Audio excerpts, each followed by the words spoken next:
For this video, it has 8 heads. 1, 2, 3, 4, 5, 6, 7, 8. 8 heads for weighing. When the weighing is finished, it will drop into the box and into the clamshell. At the same time, the clamshell will be automatically dropped.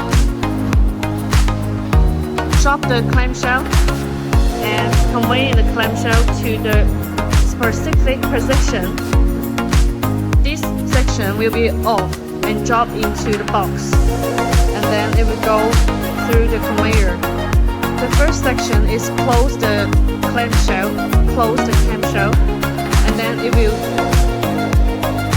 close the clamshell again.